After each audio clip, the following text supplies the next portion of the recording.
برائے مہربانی Urdu audio novel channel کو لائک کریں، شیئر کریں اور سبسکرائب کریں اور گھنٹی کے نشان کو دبانا مت بھولیے تاکہ آپ کو ہر نئی ویڈیو کے بارے میں لیٹسٹ اپڈیٹس ملتی رہیں۔ شکریہ، دھنیہ واد اینڈ تھینک یو۔ پیش خدمت ہے مایہ ناز مصنف شوکت صدیقی کا تہلکہ خیز ناول جانگلوس، ایپیسوڈ 7۔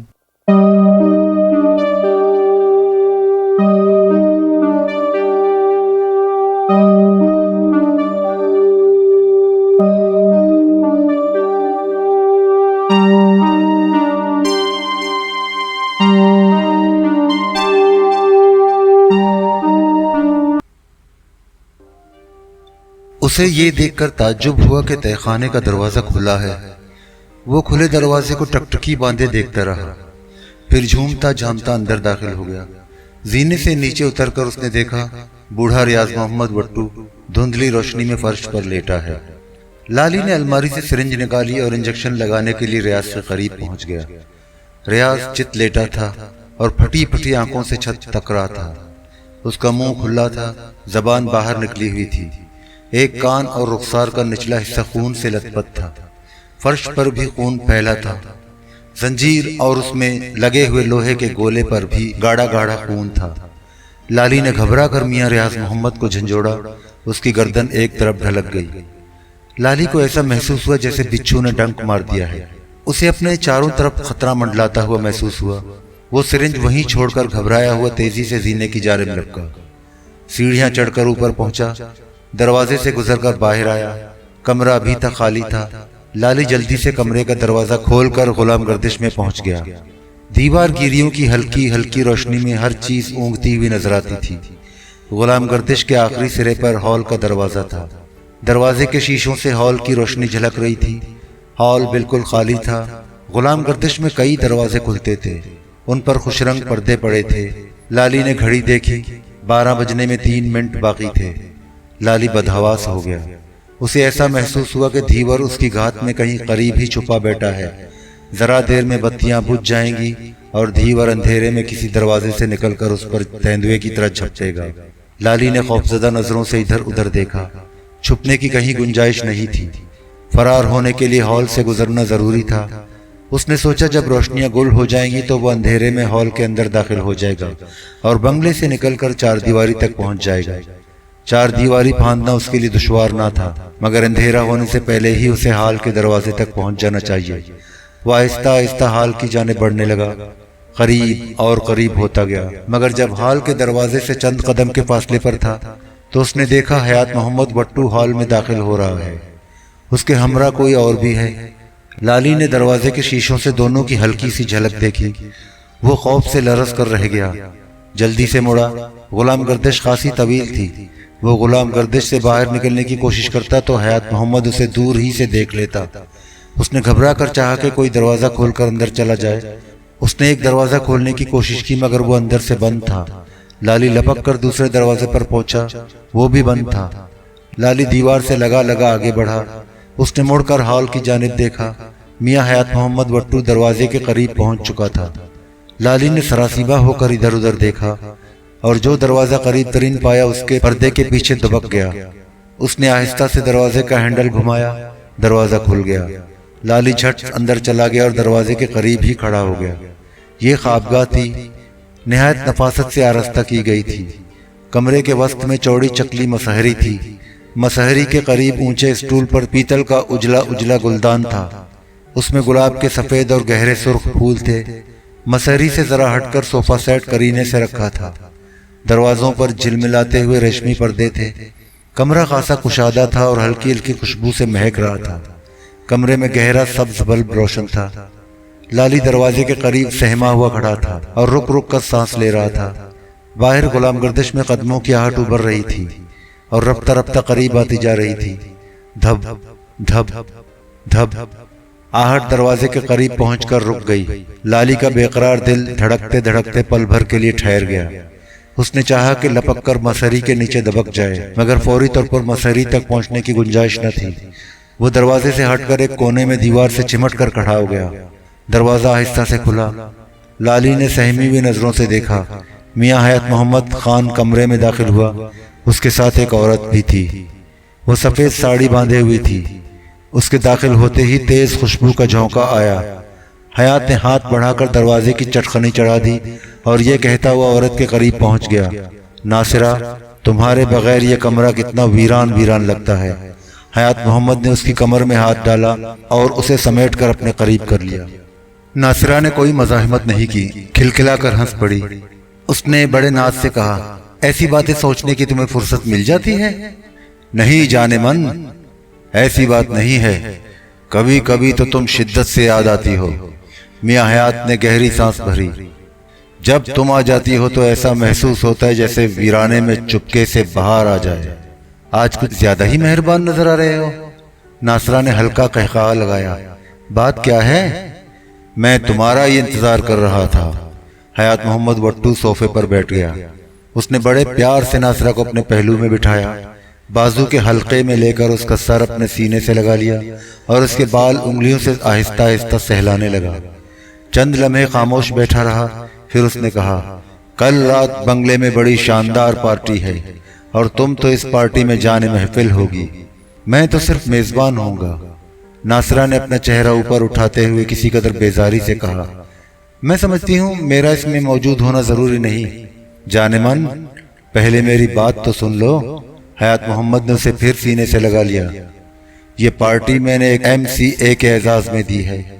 دستور ساز اسمبلی میں اس نے اپنا تگڑا گروپ بنا لیا ہے، تم تو اسے جانتی بھی ہو۔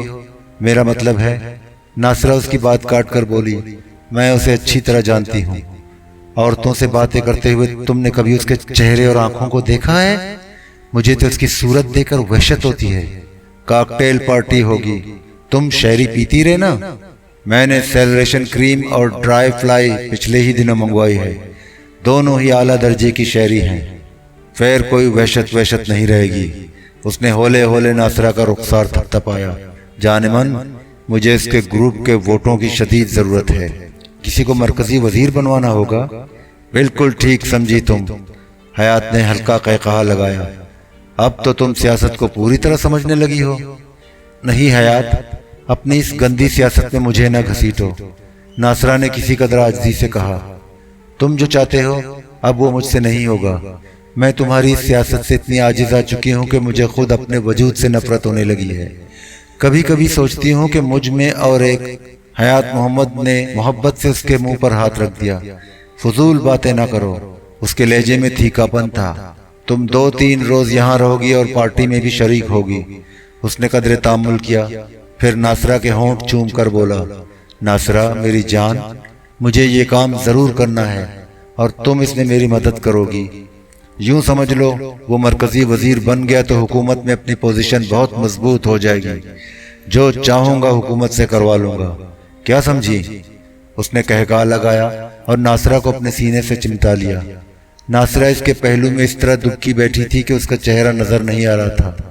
حیات محمد اسے رام کرنے کے لیے سر جھکائے پوری طرح اس کی جانب متوجہ تھا۔ دونوں صوفے پر بیٹھے باتیں کرتے رہے۔ لالی خوفزدہ نظروں سے انہیں دیکھتا رہا۔ دونوں میں سے کوئی بھی پلٹ کر دیکھتا تو ہلکی ہلکی سبز روشنی میں وہ دیوار کے ساتھ سائے کی طرح چمٹا ہوا نظر آتا، مگر جب ناصرہ کسمسا کر حیات کے بازوؤں کی گرفت سے نکلنے کے لیے مڑی تو اس کا چہرہ لالی کی طرف تھا۔ عین اس وقت خوابگاہ کا سبز بلب بجھ گیا۔ ناصرہ کے ہونٹوں سے ہلکی سی چیخ نکل گئی، پھر اندھیرے میں حیات کی آواز ابھری، معلوم ہوتا ہے جنریٹر میں فیر گڑبڑ ہو گئی۔ چند لمحے خاموشی رہی، پھر ناصرہ کی تھر تھراتی ہوئی آواز ابھری، آدھی رات کو جب اس طرح بلیک آؤٹ ہو جائے تو یہ بنگلہ کتنا خوفناک لگتا ہے، ہر طرف موت کی آہٹ سنائی دیتی ہے۔ اسی وقت باہر غلام گردش میں تیز تیز قدموں سے چلنے کی آہٹ ہوئی اور اس کے ساتھ ساتھ گھپ اندھیرے میں ایلسیشن کے زور زور سے بھونکنے کی آواز بھی ابھری۔ ناصرہ نے خوفزدہ لہجے میں کہا، یہ خوفناک آوازیں سن رہے ہو؟ یہ سب کیا ہے حیات؟ موت کا یہ کھیل کب تک چلتا رہے گا؟ آج کون؟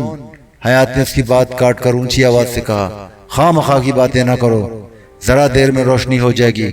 میں تو کل صبح تمہارے پاس آنے ہی والا تھا، مگر تم اتنی رات گئے، اچانک کیسے آ گئی؟ میں موت کا کھیل دیکھنے نہیں آئی تھی، تمہیں یہ بتانے آئی تھی کہ نیاز کل رات کیلیفورنیا سے واپس آ گیا ہے۔ حیات کی گھبرائی ہوئی آواز سنائی دی، نیاز واپس آ گیا؟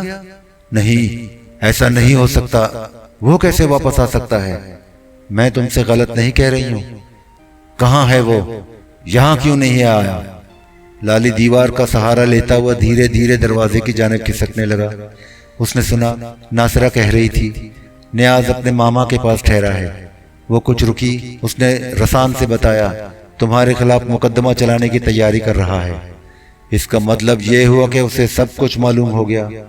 نہیں، وہ کچھ نہیں جانتا، وہ صرف جائیداد اور زمینداری پر قبضہ کرنا چاہتا ہے، اپنے پیو کی جاگیر کا وارث جو ہوا۔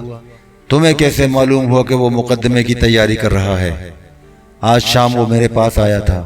حیات غصے سے چیخا، وہ تمہارے پاس کیوں آیا تھا؟ میرا خیال ہے اس کے ساتھ کوئی سمجھوتا ہو سکتا ہے، اس کی باتوں سے ایسا ہی لگتا تھا۔ نہیں، ایسا کبھی نہیں ہو سکتا، یہ جاگیر نہ اس کی ہے نہ اس کے پیو کی، اور نہ وہ کسی طور اس کا وارث ہے۔ حیات تیز لہجے میں بول رہا تھا، میں اسے جاگیر پر قبضہ کرنے کی ہرگز اجازت نہیں دوں گا۔ وہ سمجھتا کیا ہے، میں اس کی لاش بھی یہیں تہخانے میں لا کر دبا دوں گا۔ حیات، ناصرہ کے لہجے میں التجا تھی، یہ خطرناک کھیل اب ختم ہو جانا چاہیے۔ بکواس نہ کرو، حیات تلملا کر بولا، مجھے ایسا محسوس ہوتا ہے تم ہی نے اسے بلایا ہے۔ وہ لمحے بھر کے لیے رکا، تم نے اسے سب کچھ بتا دیا۔ پاگل نہ بنو، ناصرہ نے شکوہ کرنے کے انداز میں کہا، تمہیں میرے بارے میں اس طرح نہیں سوچنا چاہیے۔ میں تمہاری بیوی ہوں، تمہاری بیٹی مونا کی ماں ہوں، تمہیں مجھ پر اعتماد کرنا چاہیے۔ میں کسی پر اعتماد شیعتماد نہیں کرتا۔ مجھے معلوم ہے تم یہاں کس لیے آئی ہو، تم میرے خلاف اس سازش میں برابر کی شریک ہو۔ لالی کھسکتا ہوا اب دروازے کے قریب پہنچ چکا تھا۔ اس نے سنا حیات محمد اندھیرے میں چیخ رہا تھا، میں یہ سازش کامیاب نہیں ہونے دوں گا، میں نہ اسے زندہ چھوڑوں گا نہ تجھے۔ اندھیرے میں کسی چیز کے زور سے ٹکرانے کی آواز ابھری، ساتھ ہی ناصرہ کی تیز کرراہ سنائی دی، ہائے!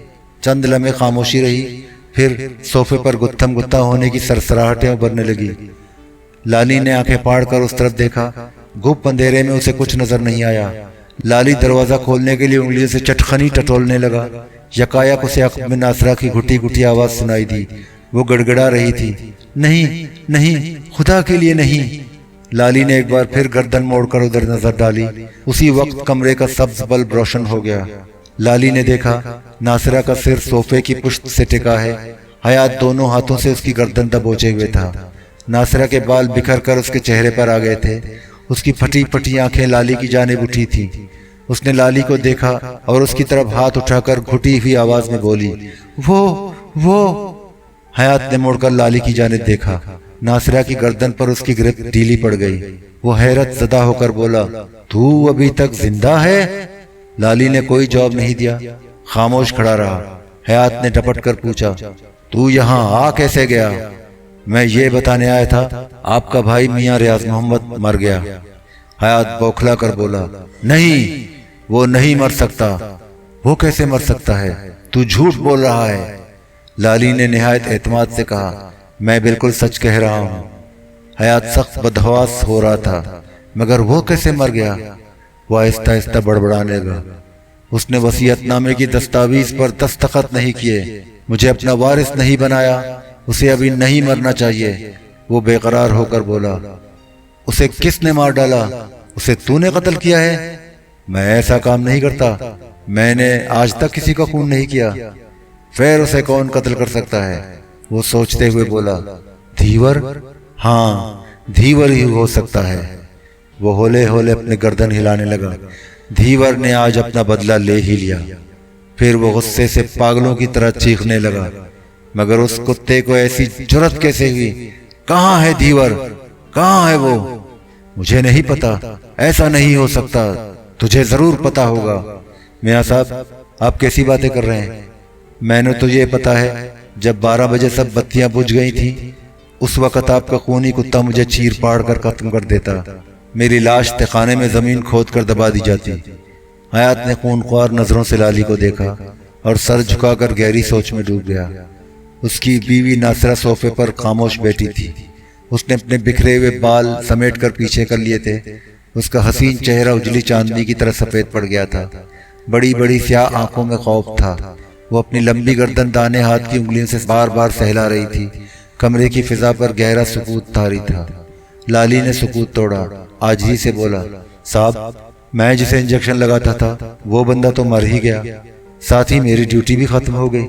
وہ گڑگڑانے لگا، اب مجھے بھی چھٹی دے دیجئے، آپ کی مہربانی ہوگی جی۔ نہیں، تو ابھی نہیں جا سکتا، یہاں سے نکلتے ہی گرفتار کر لیا جائے گا۔ لالی نشے کی ترنگ میں تھا، جل کر بولا، گرفتار کر لیا جاؤں گا تو کیا ہوگا؟ جیل ہی تو چلا جاؤں گا، گولی تو نہیں ماری جائے گی۔ تو یہاں کے کئی راز جانتا ہے، میں نہیں چاہتا کہ تو پکڑا جائے اور میرے خلاف قانون کے ہاتھ مضبوط کرے۔ صاحب کون سا قانون؟ کیسا قانون؟ اب وہ خوف اور دہشت کا خول توڑ کر رفتہ رفتہ باہر نکل رہا تھا۔ قانون تو میرے جیسے چھوٹے آدمی کے لیے ہے، میں 3 بار جیل کاٹ چکا ہوں، میں نے تو کسی بڑے آدمی کو اپنی طرح جیل کاٹتے نہیں دیکھا، نہ پھانسی پر چڑھتے دیکھا۔ لالی کھل کر مسکرانے لگا، میاں جی آپ بڑے آدمی ہیں، آپ قانون شنون سے کیوں ڈرتے ہیں؟ آپ کا کوئی کچھ نہیں بگاڑ سکتا۔ اس کا لہجہ نرم پڑ گیا۔ اس نے قسم کھا کر حیات کو مطمئن کرنے کی کوشش کی، رب دساؤ میں کسی سے کچھ نہیں کہوں گا، میں تو یہاں سے سیدھا رحیمے کے پاس جاؤں گا، اس کے ساتھ آج ہی رات بہت دور نکل جاؤں گا، آپ میری بات مان لیں، میں بالکل سچ کہہ رہا ہوں۔ ناصرہ جو اب تک خاموش بیٹھی دونوں کی گفتگو سن رہی تھی، لالی کی حمایت میں بولی، اسے جانے دو حیات، تاکہ میرے خلاف تمہارے ہاتھ چشمدید گواہ آ جائے۔ میاں حیات محمد نے قہرآلود نظروں سے ناصرہ کو دیکھا، میں جانتا ہوں تم اس کی سفارش کیوں کر رہی ہو، تم میرے بارے میں اتنی بدگمانی میں مبتلا کیوں ہو؟ یہ بدگمانی تم نے خود پیدا کی ہے۔ نیاز کیوں واپس آ گیا؟ وہ کیوں تمہارے پاس گیا؟ میرے پاس کیوں نہیں آیا؟ مجھے کیا معلوم؟ وہ آہستہ سے بولی۔ حیات محمد نے اونچی آواز سے کہا، مجھے معلوم ہے وہ کیوں واپس آیا اور کیوں تمہارے پاس پہنچا۔ وہ اپنی مونچھوں کی نوکیں انگلیوں سے مروڑنے لگا، میرے علاوہ صرف 3 بندے ہیں جو ریاض کے بارے میں سب کچھ جانتے ہیں، مگر وہ بنگلے سے باہر نہیں جا سکتے۔ تم اور صرف تم ہو جو بنگلے سے باہر بھی رہتی ہو۔ یہ راز صرف تمہارے ذریعے نیاز تک پہنچا، مجھے یقین ہے تم ہی نے اسے نیاز تک پہنچایا ہے۔ اوفو، میں تمہیں کیسے سمجھاؤں کہ یہ تمہارا وہم ہے، سراسر وہم ہے۔ ناصرہ نے ضد ہو کر کہا، ہرگز نہیں۔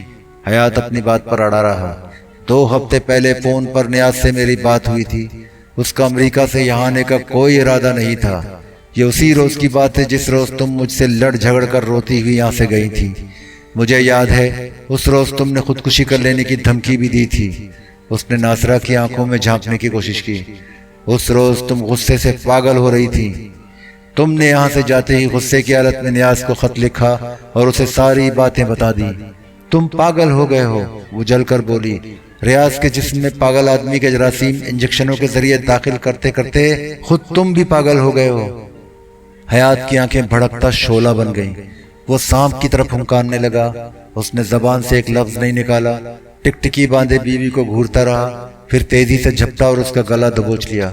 وہ بے بسی سے اپنی گردن ادھر ادھر ہلانے لگی۔ لالی ذرا دیر تک یہ لرزخیز منظر دیکھتا رہا۔ اس نے حیات کی طرف بڑھتے ہوئے کہا، میاں صاحب یہ کیا کر رہے ہیں آپ؟ حیات محمد نے اس کی جانب دیکھے بغیر ڈپٹ کر کہا، بکواس نہ کر۔ اس نے بیوی کو نیچے گرا دیا اور دونوں ہاتھوں کی پوری قوت سے اس کا گلا دبانے لگا، ساتھ ہی وہ غصے سے بڑبڑاتا رہا، میں یہ ثبوت بھی مٹا دوں گا، میں تجھے زندہ نہیں چھوڑوں گا۔ لالی لپک کر دونوں کے قریب پہنچ گیا۔ ناصرہ صوفے پر بے بس پڑی تھی، اس کے لمبے لمبے بال دور تک بکھرے ہوئے تھے، چہرے پر دہشت طاری تھی۔ حیات کی گرفت سخت ہوتی جا رہی تھی۔ ناصرہ آنکھیں پھاڑے بے بسی سے لالی کو دیکھ رہی تھی۔ لالی بے قرار ہو گیا، اس نے حیات کا کندھا پکڑ کر کھینچا اور گڑگڑا کر بولا، صاحب جی اب چھوڑ دیجئے۔ حیات نے پلٹ کر لالی کو دیکھا، غصے سے اس کے منہ پر زور سے تھپڑ مارا، ہٹ جا میرے سامنے سے۔ اس نے لالی کو دھکا دیا، لالی لڑکھڑا کر گرا۔ اس نے اٹھنا چاہا تو حیات نے اور بھی زیادہ زور سے دھکا دیا۔ اس دفعہ وہ لڑکتا ہوا میز سے جا کر ٹکرایا، میز الٹ گئی اور لالی کے سر پر گری۔ چوٹ ایسی سخت آئی کہ وہ چکرا کر فرش پر ڈھیر ہو گیا، نظریں دھندلی پڑ گئیں، رفتہ رفتہ اس کی آنکھیں بند ہو گئیں، وہ رک رک کر سانس بھرنے لگا۔ ناصرہ نے اٹھ کر بھاگنا چاہا مگر حیات نے جھپٹ کر اس کی ساڑی کا پلو پکڑ کر زور سے کھینچا، ساڑی کھل کر اس کے ہاتھ میں آ گئی۔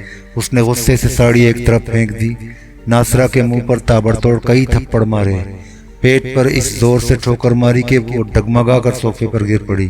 حیات نے اسے سنبھلنے کا موقع نہیں دیا، جھپٹ کر ایک بار پھر اس کی گردن دبوچ لی۔ ناصرہ گلا پھاڑ کر چیخی، نہیں نہیں۔ لالی نے آنکھیں کھول کر دیکھا، میاں حیات محمد خان صوفے پر جھکا ہوا تھا۔ ناصرہ کی دونوں ٹانگیں بالکل براہنہ تھی اور خزاں رسیدہ درخت کی شاخوں کے مانند جھول رہی تھی۔ لالی ذرا دیر خاموش رہنے کے بعد پھر اٹھ کر کھڑا ہو گیا۔ وہ آہستہ آہستہ چلتا ہوا حیات کی جانب بڑھا۔ حیات نے چاپ سنی، پلٹ کے دیکھا اور زور سے چیخا، ہٹ جا یہاں سے کنجر۔ لالی نے اس کی آنکھوں میں آنکھیں ڈال کر کہا، یہ نہیں ہوگا۔ حیات نے اسے غیرآلود نظروں سے گھورا۔ لالی نرم پڑ گیا، گڑ گڑانے لگا، صاحب تم نے اس کے کپڑے اتار دیے، وہ تمہاری گھر والی ہے، تمہاری عزت ہے۔ حیات اور غضبناک ہو گیا، اس نے جھنجھلا کر لالی کے منہ پر تھپڑ مارنا چاہا، لیکن لالی نے اس کا ہاتھ پکڑ لیا۔ حیات نے جھٹکا دے کر اپنا ہاتھ چھڑا اور تیزی سے مسحری کی جانب لپکا۔ ناصرہ نے ہانپتے ہوئے نحیف آواز میں لالی سے کہا، وہ پستول لینے گیا ہے۔ لالی نے دیکھا کہ حیات مسحری کے تکیے کی جانب جھک رہا ہے۔ لالی تیزی سے اس پر جھپٹا اور اس زور سے دھکا دیا کہ حیات چاروں خانے چت بستر پر گر گیا۔ وہ دانت پیستا ہوا اٹھا، چیخ کر بولا، کتے، نمک حرام، تیری یہ ہمت! اس نے لالی کے منہ پر زور سے تھپڑ مارا۔ لالی کا ایک کان جھنجھنے کی مانند جھنجھن کرنے لگا۔ وہ تکلیف سے تلملا اٹھا۔ نشے کا ایسا زبردست جھونکا آیا کہ وہ حیات کے تنتنے اور تمتراک کے حصار سے باہر نکل آیا۔ اس نے خونخوار نظروں سے حیات کو دیکھا اور دونوں ہاتھ بڑھا کر جھومتا ہوا اس کی جانب بڑھا۔ حیات محمد نے روب اور دبدبے کے ساتھ اسے ڈانٹا، آگے نہ بڑھ، مگر لالی نہیں رکا۔ نشے کے غلبے نے اونچ نیچ کے تمام بندھن توڑ دیے تھے۔ اس کا امٹتا ہوا سیلاب خوف و دہشت کے سارے پشتے اور رکاوٹیں اپنے ساتھ بہا کر لے گیا۔ حیات نے جلدی سے تکیے کے نیچے ہاتھ ڈالا۔ لالی نے اچھل کر اس کی کمر پر لات ماری۔ میاں حیات پھر بستر پر لڑک گیا۔ اس نے اٹھنے کی کوشش کی، مگر لالی نے جھپٹ کر دونوں ہاتھوں سے اس کا گلا دبوچ لیا۔ حیات غیں غیں کرنے لگا۔ اس نے گرفت سے نکلنے کے لیے لالی کا منہ نوچ لیا، لیکن لالی نے اسے نہیں چھوڑا۔ گریبان پکڑ کر اٹھایا اور ڈھکیلتا ہوا دیوار تک لے گیا۔ حیات گھٹی ہوئی آواز سے چیخا، دھیور! لالی نے دیوار سے اڑا کر اس کا سر زور سے دیوار کے ساتھ ٹکرایا، آگے کھینچا، پھر ٹکرایا، کھٹ کھٹ کھٹ۔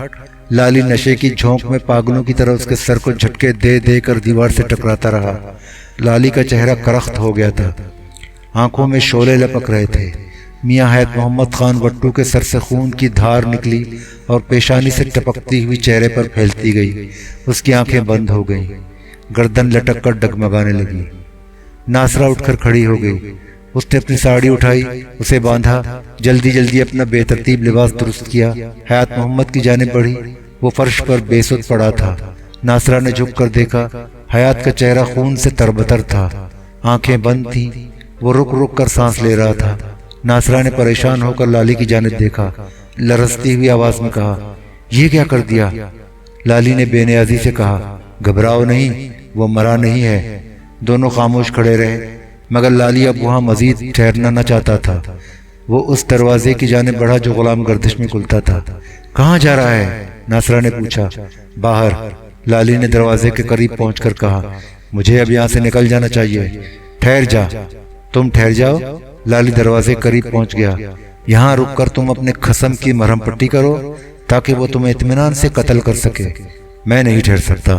حماقت نہ کر، باہر حیات کے بہت سے کتے پھر رہے ہیں، وہ تجھے بنگلے سے باہر نکلنے نہیں دیں گے۔ وہ تلخی سے بولی، تمہارا مطلب شکاری کتوں سے ہے؟ لالی رک گیا اور مڑ کر ناصرہ کی جانب دیکھنے کے لگا۔ نہیں، میں اس کے خونخوار کرندوں کی بات کر رہی ہوں، انہیں پتہ چل گیا تو تجھے زندہ نہیں چھوڑیں گے۔ اس نے قدر توقف کیا، میں بھی یہاں نہیں ٹھہروں گی۔ ناصرہ نے اپنے بکھرے ہوئے بال ایک بار پھر سنوارے، ساڑی کی شکنیں اور سلوٹیں درست کی، دروازے کی جانب بڑھی۔ قریب پہنچ کر آہستہ سے دروازے کی چٹخنی کھولی، گردن بڑھا کر باہر دیکھا، رسان سے بولی، باہر کوئی نہیں ہے۔ لالی نے پلٹ کر میاں حیات محمد کو دیکھا، وہ ٹانگیں پھیلائے مردے کی طرح دیوار کے پاس بے حال پڑا تھا۔ لالی دروازے کی جانب بڑھا، پہلے ناصرہ باہر نکلی، اس کے پیچھے پیچھے لالی باہر آیا۔ ناصرہ ہال کے دروازے کی جانب نہ گئی، اس کمرے کی جانب بڑھی جس میں تہخانہ تھا۔ لالی نے ناصرہ کو ادھر جاتے دیکھا تو سرگوشی کی،